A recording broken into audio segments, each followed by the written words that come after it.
El foco mundial está puesto justamente en la competencia en Doha, Qatar, pero acá en Argentina, de reojo, los argentinos que están viendo una de las variables que más atención les lleva es el dólar, los precios que han tenido actualizaciones constantes en los últimos días. Para hablar del tema tenemos el agrado de recibir una vez más al economista y titular del Centro de Estudios en Economía, Sociedad y Tecnología, CECIT, Diego de Quino. Diego, gracias por acercarte de Los Tureros. Gracias, Sebastián, por invitarme. Bueno, para comenzar, ¿por qué ha despertado, podríamos decir, entre comillas, el dólar en las últimas semanas? Digamos, el dólar despertó porque despierta, digamos, ¿cierto? Como el oso que duerme, en algún momento despierta. Esto tenemos que saberlo en un proceso de mucha inflación como tiene la Argentina. ¿Por qué en la última semana? Bueno, suele ocurrir en esta etapa del año, pero yo creo que particularmente le prestaría atención a que el ministro Massa gastó cartucho fuerte en septiembre, especialmente con el tema del dólar soja y la liquidación de reservas del país en grano, pasándolas a dólares, y que eso pasaron por el Banco Central. Eso ocurrió en septiembre, con lo cual a partir de octubre el mercado, me parece, empezó a ver qué otro tipo de respuesta se producía en materia de oferta de dólares. No las hubo.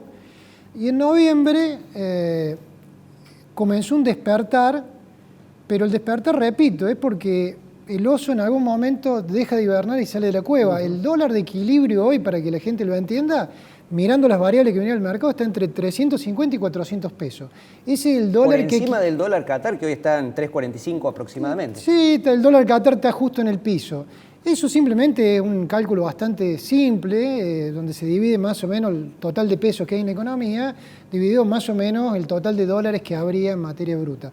Perdón, para que la gente lo entienda también, este precio de equilibrio, a partir de esta ecuación, esta división, sería si uno tuviera un solo tipo de cambio, porque lo digo porque acá tenemos múltiples tipos de cambio actualmente. Yo lo diría en estos términos, es el valor que busca el mercado corregir desde que hay múltiples tipos de cambio. O sea, si uno mira desde que se volvió a romper la unicidad del mercado de cambio desde el año 2020 en adelante, el mercado siempre hace un reprice o va a buscar un valor que se ubica en ese rango, que obviamente ese rango, fruto de la emisión monetaria, va aumentando, ¿sí? No es que estuvo siempre en 350 a 400. Pero básicamente es la cantidad de dólares que permitiría cancelar la cantidad de pesos líquidos que hay girando en la economía. Más o menos esa relación estaría hoy en 350 a 400 pesos. Después discutimos reserva neta, disponibilidad de los dólares, dólares depositados por particular en los bancos. Bien, se habla de una segunda edición de lo que puede ser el dólar soja. ¿Qué efectos cree que podría tener si se llega a implementar una medida como esa? Está pensada, por ejemplo, para diciembre. No hay confirmación aún, ¿no? Yo en los últimos días, después que se anunció esa medida, que la verdad que creo que está en estudio, mi visión es que pasamos de un dólar delivery, porque esta cantidad de dólares que nadie termina de entender bien cuántos son y los nombres que tienen, es como que, bueno, uno pide un dólar y le dicen, bueno, usted dónde vive, en qué barrio, qué combo pidió, le toca tal dólar. Pasamos ya con esta medida, porque ya hubo una medida parecida en septiembre, duró 20 días, octubre no pasó nada, noviembre se la anuncia, aparentemente arrancaría de nuevo. Yo le llamaría dólar mantero, es decir, se tira la manta, dura un rato y eso sirve para resolver el día o el otro día capaz, ¿sí? Pero no sirve para resolver ningún problema de fondo. Con lo cual es muy probable que le sirva al gobierno de acá a fin de año para cerrar los números que le controla el Fondo Monetario, llegar a algún valor que tiene previsto el Banco Central dentro de su programa monetario. Pero estructuralmente es como quien sale todos los días como jornalero a través del comercio a resolver el problema de ese día y a lo mejor el día siguiente, no más que eso. Está clarísimo, y aparte de este análisis, yo agregaría que el campo actualmente padece una situación de sequía casi histórica por los años y habrá que ver qué queda de liquidar, porque no estamos en la época de la cosecha gruesa, de los principales cultivos aquí en Córdoba, por ejemplo, soja, trigo y maíz. Ahora, también un segundo efecto te pregunto en relación a otra política que sí ya está implementada y se viene viendo, el tema de aumentos. Aumentos en salarios mínimos, aumentos en jubilaciones y bonos al cierre de año. Sí, a mí me parece que es, digamos, fruto del desconcierto que tiene la política económica en nuestro país. Se intenta remediar los problemas que va originando esa propia política económica. Y parte del remedio, obviamente, tiene que ver con que la gente llegue a fin de mes, o que se pueda llegar al fin de año con cierta paz social.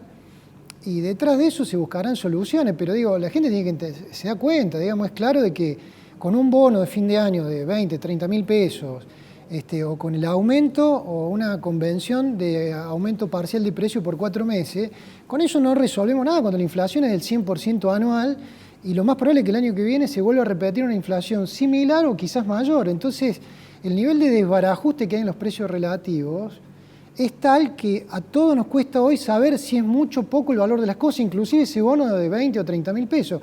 Es más, hasta todos dicen puede ser 20, puede ser 30, puede ser 40, es decir, puede ser de uno o de dos, es decir, puede ser algo o el doble de ese algo. Eso muestra de que hay un nivel de minimización de los problemas reales que tiene nuestra economía y nuestro país y que se lo quiere resolver con la fábrica de billetes o la fábrica de resoluciones o de normas, que lo único que hacen es repartir algo que no existe, ¿cierto? Es como que yo pudiera imprimir billetes y los repartiera. Ahora, clínicamente esto sería, según vos me comentás, como tratar síntomas, pero no las causas, o sea, parches para sortear esta situación, para tratar de llevarla mejor, llegar a fin de mes, como bien decías vos. Ahora, Diego, te pregunto en lo que es inflación. Ha habido muchos cálculos de proyección, ya nos queda un mes, pero bueno, siempre INDEC va un mes retrasado lo que son las mediciones. ¿Cuánto estiman ustedes en CECIT que puede llegar a ser la inflación de este año? La inflación va a rondar 100%, eso es lo que indica la tendencia. Podrá ser 99, podrá ser 101, digo, pero es decir, que las cosas a fin de año van a valer el doble de lo que valían el año pasado. Eso es algo realmente inédito, preocupante. Somos un país único en el mundo que está bajo estas circunstancias, y nada tiene que ver con la historia de la inflación en los 80, donde era un fenómeno, o en los 70, que era un fenómeno que ocurría en muchos países. Argentina hoy es realmente un caso clínico, específico. Bueno, pero dirían algunos también desde la otra vereda, pero también hay inflación a nivel mundial, dado después lo que fue las emisiones y los préstamos en pandemia. Países como Estados Unidos también están teniendo una inflación récord en ese sentido. Sí, los países centrales tienen sus problemas, tienen problemas estructurales en la economía. Son graves los problemas de ellos, digo, porque cualquier aumento de precio en España, en Italia, de 8 o 9%, donde los salarios están fijos y no se mueven, eso implica corregirle a cualquier persona su proyección de vida por 10 o 15 años. Es decir, realmente tienen otro tipo de problema. Ahora, nosotros, el primer problema que tenemos hoy es que nos estamos quedando sin moneda. Es grave la situación. En los últimos 4 meses de que asumió el ministro Massa, entre Guzmán y Massa, hay un cálculo que hemos hecho en donde uno puede ver que más o menos hay un retiro del 1% de la masa circulante de peso donde sale de la circulación económica y simplemente se lo devolvemos conceptualmente al Banco Central para que nos pague interés, porque no queremos el peso. Esto es lo que está pasando en los últimos 4 meses. 1% cada 10 días. En 4 meses hubo una caída de 13 puntos por la preferencia del peso, para decirlo de alguna manera, en el bolsillo o en las cuentas a la vista para poderlo trabajar, pagar cosas. De igual forma, por otro lado, la situación de precios relativos, yo creo que pone al país en una gravedad de entrar en una crisis de liquidación del capital, como ha pasado en otras veces, porque hoy la situación de liquidar o no stocks, vender o no vender, ya pasa a ser de nuevo, es como el dólar, pasa a ser una oportunidad de manta tirada en la vereda a un día, a una hora, a un precio. A esa misma vereda, a otra hora, a otro horario, con otra temperatura, hay otro precio. Y cuando la economía empieza a funcionar en base a ese patrón, quiere decir que hemos perdido todo registro de planificación e invertir. Esto obviamente está ligado a que no hay crédito. Bien. 2 últimas preguntas para cerrar. Una tiene que ver con algo que es muy difícil en Argentina, la proyección. Es difícil proyectar lo que hablamos fin de año, pero si se mantuviera este curso, vamos a tomar como un supuesto para hacer una proyección, ¿qué imaginas como escenario económico, teniendo en cuenta las principales variables que observan los televidentes, para 2023? El 2023 va a estar teñido por un año de campaña electoral, eso va a teñir la política económica y por lo tanto va a permear la realidad económica de todos los argentinos. Desde el año 2019 hasta ahora, la participación del Estado en el Producto Bruto, en lo que producimos, la invasión sobre el sector privado está en el orden del 4 o el 5% del Producto Bruto. Es una locura. No va a haber una quita de posición en base a eso. Eso va a permanecer durante el 2023. Es decir, vamos a ver un Estado que nos sigue pisando la cabeza a los ciudadanos, a las empresas, por la simple y sencilla razón de que todo el sistema político va a estar apostando a un plan económico que deberán llevar a cabo quienes sean elegidos por el voto de la gente. Para que eso pase estamos a meses o a semanas. Con lo cual, digo, no hay que ser optimista en ningún sentido y yo lo único que sí estaría alerta a que no haya ninguna crisis disruptiva, porque cuando se producen estos fenómenos, sí hay sectores que tienen intereses muy propios sectoriales que pueden operar en consecuencia de esos intereses y producir una ruptura en el sistema general. Ahora, en ese contexto y en ese escenario, te lo pregunto porque había gente que sabía de tu entrevista y me decía, pregúntale sobre el dólar, sobre la variable, si piensa que va a haber una devaluación importante o vos crees que con estas políticas, y más teniendo en cuenta que se viene un año electoral, va a ser de nuevo la estrategia contenerlo, que haya pequeñas actualizaciones mensuales, o realmente crees que no hay capacidad suficiente para sostenerlo y realmente se puede ir incrementando muy fuerte en los próximos meses? Lo que pasa es que el dólar hoy es un eufemismo, el valor del dólar. Desde que se fue el ministro Guzmán, desde antes el ministro Guzmán, cuando decidió cancelar las importaciones, las licencias de importación automática, ahí Argentina decidió devaluar. Ahora, la manera en que decidieron devaluar, yo creo que es la peor de todas, porque es devalúo para alguien, para otro no, es decir, depende de lo que comprés, cuándo lo comprás, en qué mes lo haces, de qué forma, es el dólar que vas a pagar. Con lo cual hoy vemos que se está pagando dólares de 350 pesos, o algunos tienen la suerte de pagar dólares de 170 y otros reciben por exportar dólares de 110.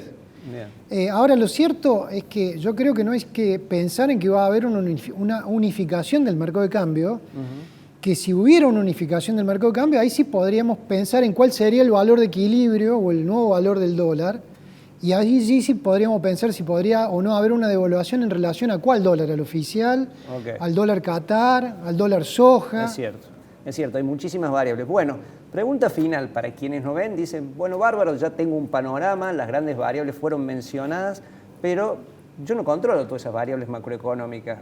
Nos ve tu familia, nuestros conocidos, el público, los turelos de Canal C.